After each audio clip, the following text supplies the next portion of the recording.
श्री कृष्ण कहते हैं कि जो विधाता के लेख में होता है उसी का फल हमें मिलता है।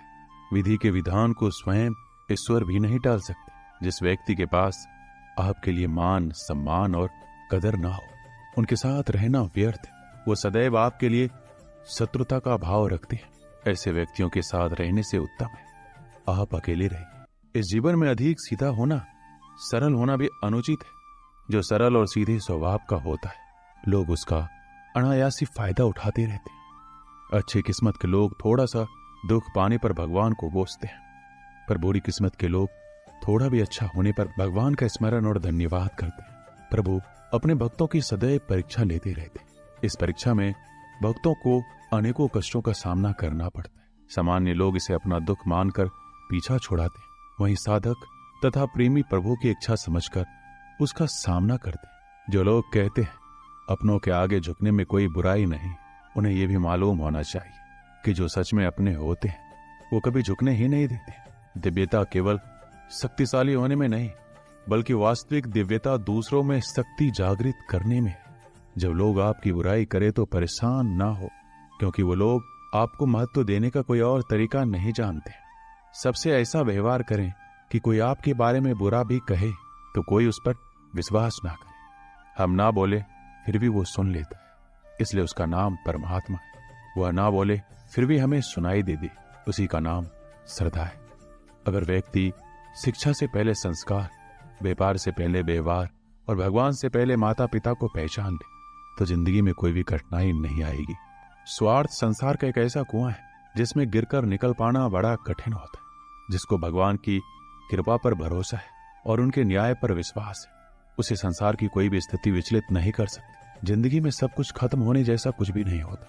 हमेशा एक नई शुरुआत हमारा इंतजार कर रही होती है। आप कभी भी कामयाब नहीं बन सकते यदि आप अपने अतीत को याद करके परेशान रहते हैं। प्रेम कोई दो पल का पकवान नहीं जो चखा और रहने दिया। प्रेम को निभाने के लिए पूरा जीवन समर्पित करना पड़ता है। तुम उसके लिए शोक करते हो जो शोक करने के योग्य नहीं है, और फिर भी ज्ञान की बातें करते हो। बुद्धिमान व्यक्ति न जीवित और न ही मृत व्यक्ति के लिए शोक करता है। जीवन की दो बातें अपने अंदर पैदा कर लो, हमेशा फायदे में रहोगे। चुप रहना, इससे बड़ा कोई जवाब नहीं, और माफ करना, इससे बड़ा कोई बदला नहीं। किसी को अपनी पसंद बनाना कोई बड़ी बात नहीं, पर किसी की पसंद बन जाना बहुत बड़ी बात है। यदि हमारी नीयत अच्छी और मकसद सही है तो किसी न किसी रूप में ऊपर वाला भी हमारी मदद करता है। जीवन में चाहे आप जितना भी अच्छी किताब पढ़ लें, चाहे आप कितने भी अच्छे शब्द क्यों ना सुन लें, परंतु जब तक आप उनको अपने जीवन में नहीं अपनाते तब तक उसका कोई फायदा नहीं। मुंह से माफ करने में किसी को वक्त नहीं लगता, पर दिल से माफ करने में सारी उम्र बीत जाती है। श्री कृष्ण कहते हैं, हे अर्जुन, अगर तुम अपना कल्याण चाहते हो तो सभी उपदेशों, सभी धर्मों को छोड़कर मेरी शरण में आ जाओ। मैं तुम्हें मुक्ति प्रदान करूंगा। जितनी भीड़ बढ़ रही है जमाने में, लोग उतना ही अकेले होते जा रहे हैं। संबंधों को सिर्फ समय की ही नहीं, समझ की भी जरूरत है। इंसान उन चीजों से कम बीमार होता है जो वो खाता है, ज्यादा बीमार वो उन चीजों से हो रहा होता है जो उसे अंदर ही अंदर खा रही होती। उन लोगों से बचकर रहना चाहिए जो आपके दिल में नहीं, दिमाग में रहते हो। मैंने हर किस्म के लोग देखे अपनी जिंदगी। मदद लेकर शुक्रिया बोलने वालों को भी, और मदद लेकर बेवकूफ बोलने वालों को भी। जो आपको तकलीफ में देखकर रो पड़े वो आपको कभी तकलीफ नहीं दे सकता। एक बात हमेशा याद रखना कि जो इंसान दूसरों की बातें तुम्हें बताता है वो तुम्हारी बातें भी दूसरों को बताता होगा। प्रेम और मौत में यही समानता है। ना तो ये उम्र देखती है, ना वक्त, ना जगह। कभी भी किसी पर आंख बंद करके भरोसा ना करें, क्योंकि ये दुनिया इतनी भी अच्छी नहीं है कि आपके भरोसे को कायम रख सके। नीयत साफ और मकसद सही हो तो यकीनन किसी न किसी रूप में ईश्वर आपकी मदद जरूर करते हैं। अस्त होता सूरज इस बात का प्रतीक है कि अंत भी इतना खूबसूरत हो सकता है। वक्त वो तराजू है जो बुरे वक्त में अपनों का वजन बता देता है। झूठ बोलते हैं वो लोग जो कहते हैं हम सब मिट्टी से बने हैं। मैं कई सपनों से वाकिफ जो पत्थर के बने। कुछ रिश्ते किराए के मकान जैसे होते, कितना भी सजा लो कभी अपने नहीं होते। पानी की एक बूंद गर्म तवे पर गिरे तो नष्ट हो जाता है, कमल के पत्ते पर गिरे तो चमकने लगती है, और सीप पर गिरे तो खुद मोती बन जाती है। पानी का बूंद तो वही है, बस फर्क है सिर्फ संगति का। सारी दुनिया कहती है हार मान, लेकिन दिल धीरे से कहता है एक बार और कोशिश कर, तू जरूर कर सकता है। जाने वाले तो चले ही जाते, बस यादें छोड़ जाते, फिर चाहे जितना पुकार लो वो लौट कर नहीं आते। खुले आसमान में वह चमकता हुआ चांद और दिल में चमकता हुआ प्यार कभी कम तो कभी ज्यादा होता रहता है। खटखटा रही है रिश्तों के दरवाजे, मुलाकातें ना सही आहटे तो जिंदा करेगी। कर्म वो फसल है जिसे इंसान को हर हाल में काटना ही पड़ता है, इसलिए हमेशा अच्छा बीज बोएं ताकि फसल अच्छी हो। किसी को धोखा देना एक कर्ज है जो आपको एक दिन किसी दूसरे के हाथों से खाकर चुकाना पड़ेगा। ना खाई ठोकरें सफर में तो मंजिल की अहमियत कैसे जानोगे? अगर नहीं टकराए गलत से तो सही को कैसे पहचानोगे? हम भी कमाल करते हैं ना, उम्मीद इंसान से लगाकर सिकवे भगवान से करते। हर जलते दिए तले अंधेरा होता है, हर रात के पीछे एक सवेरा होता है। लोग डर जाते हैं मुश्किलों को देखकर, पर हर मुश्किल के पीछे सफलता का सवेरा होता है। लोग हमेशा उस समय यकीन तोड़ते हैं जब हम उनकी वफादारी की मिसाल दे रहे होते हैं। जब होगी तेरी जरूरत तुझे पहचान लेंगे लोग। ये शहर है, यहाँ ऐसे ही जान पहचान नहीं होती। लोग कहते हैं अच्छे दिल वाले हमेशा खुश रहते, पर मेरे ख्याल में एक दिन एक अच्छा दिल लगभग हमेशा ही चोट खाता है, क्योंकि वो दूसरों से बस अच्छे बर्ताव की उम्मीद रखता है। जीवन को इतना शानदार बनाओ कि आपको याद करके किसी निराश व्यक्ति की आंखों में भी चमक आ जाए। जीवन में दो तरह के लोग नाकाम होते हैं, पहला जो सोचते हैं लेकिन करते नहीं, और दूसरा जो करने से पहले सोचते नहीं। दुनिया सिर्फ उन्हीं के हालचाल पूछती है जो पहले से ही खुश है। जो तकलीफ में हो उनके लिए तो मोबाइल नंबर भी खो जाते हैं। अक्सर हंसते हुए लोगों की संगति खुशबू की दुकान जैसी होती है, कुछ ना भी खरीदो फिर भी कपड़े महका देती है। यहाँ नादानी भी सच में बेमिसाल है, अंधेरा दिल में है और दिए मंदिरों में जलाते। कर्म का थप्पड़ इतना भारी और भयंकर होता है कि हमारा जमा हुआ पुण्य कब खत्म हो जाए ये पता नहीं चलता।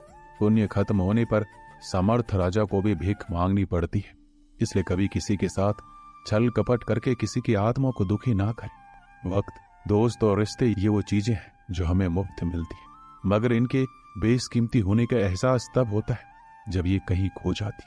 किसी भी रिश्ते को तोड़ने से पहले एक बार अपने आप से जरूर पूछ लीजिएगा कि आज तक उस रिश्ते को क्यों निभा रहे थे। रिश्ता अगर मजबूर हो तो वो रिश्ता ज्यादा दिन तक नहीं टिकता, इसलिए रिश्ते को मजबूर नहीं मजबूत बनाइए। जो रिश्ता हमको रुला दे उससे गहरा रिश्ता कोई नहीं। जो रिश्ता हमें रोता हुआ छोड़ दे उससे कमजोर कोई रिश्ता नहीं। दुनिया में हजारों रिश्ते बनाओ, लेकिन एक रिश्ता ऐसा बनाओ कि जब वो हजारों तुम्हारे खिलाफ हो और वो एक तुम्हारे साथ। दो लोगों के बीच का रिश्ता हमेशा किसी तीसरे की वजह से खराब होता है। फासले का गम नहीं यदि दूरियां दिल में ना हो, नजदीकियां फिजूल है अगर जगह दिल में ना हो। हमारी गलतियों से टूट ना जाना, हमारी शरारत से कभी रूठ ना जाना। सभी शब्दों का अर्थ मिल सकता है, परंतु जीवन का अर्थ जीवन जीकर और संबंध का अर्थ संबंध निभाकर ही मिल सकता है। बहुत समय पहले की बात है, एक छोटे से खेत में एक जवान लड़का और उसका दादा मिट्टी खोद रहे थे। वो मिट्टी को पलट रहे थे, उसकी गांठों को तोड़ रहे थे ताकि मिट्टी बुनाई के लिए अच्छे से तैयार हो सके।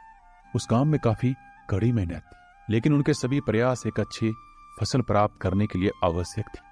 बूढ़ा आदमी अपने 70 की उम्र में भी अच्छी तरह से कड़ी मेहनत कर रहा था। थकान से वो काफी हद तक हाँफ रहा था। हर प्रकार के जोर से उसके माथे से पसीना टपकता था, लेकिन फिर भी वह शिकायत नहीं कर रहा था। उसका पोता जो महज 17 साल का था, तंदुरुस्त और ताकतवर, वह मिट्टी को पलटने और गांठों को तोड़ने में लगी मेहनत और ताकत के लिए कोसता। फिर वहां खड़े होकर वह हाँफता और थोड़ी देर के लिए रुक जाता। थोड़ा आराम करने के बाद एक बार फिर से काम शुरू करने से पहले शिकायत करता। थोड़ी देर बाद युवा पोता देखता है उसके दादाजी ने जितना काम कर जमीन को तैयार किया वो खुद से तैयार की जमीन से बहुत ज्यादा है। पोता अपने दादा से पूछता है, दादाजी आप इतने बूढ़े हो फिर भी मुझसे इतना अधिक काम कैसे किया? दादाजी ने जो उसे जवाब दिया उसे उम्मीद नहीं थी। जब हम किसी काम को मुश्किल मानते हैं और उसके बारे में ज्यादा सोचते हैं तो सच में मुश्किल हो जाता है, और हम बिना सोचे उसे करते हैं और करते ही रहते हैं तो वो आसान हो जाता है। पोता थोड़ा अचंभित हो जाता है, इसलिए दादाजी अपनी बात जारी रखते हैं। जब हम अपना समय ये सोचने में बिताते हैं कि कोई काम कितना कठिन है और अभी कितना सारा बाकी है, तब हमारा मन बहाने बनाने लगता है। इन सभी चीजों के बारे में सोचना अपने स्वयं के विचारों के बवंडर में फंसना ही है। उस काम को ये हमारे लिए कठिन बना देता है। इसलिए समझदारी इसी में है कि वास्तविक रूप से ही पहली बार में शारीरिक कार्य किया जाए। जब आप तय किए काम के बारे में ज्यादा सोचते हैं और अपने दिमाग को नकारात्मक विचारों पर ध्यान केंद्रित करने की अनुमति देते हैं, तब आपकी गति उस काम को करने के लिए अपने आप धीमी होती जाती है। अगर आप किसी भी काम के दौरान सकारात्मकता बनाए रखते हैं तो आपको तुरंत उस काम को शुरू करना चाहिए। और अगर देखना और सोचना है तो जितना आप आगे बढ़े, यानी कि जितना काम आपने अच्छे से खत्म कर लिया उसे देखें, ना कि जो बाकी है उसके बारे में विचार करें। ऐसा करने से एक सुखद और सकारात्मक एहसास आपको उस काम को लगातार करते रहने की ऊर्जा देता रहेगा। दोस्तों, इस वीडियो में बस इतना ही। मिलते हैं अगले वीडियो में। अपना ख्याल रखिएगा। जय श्री कृष्ण।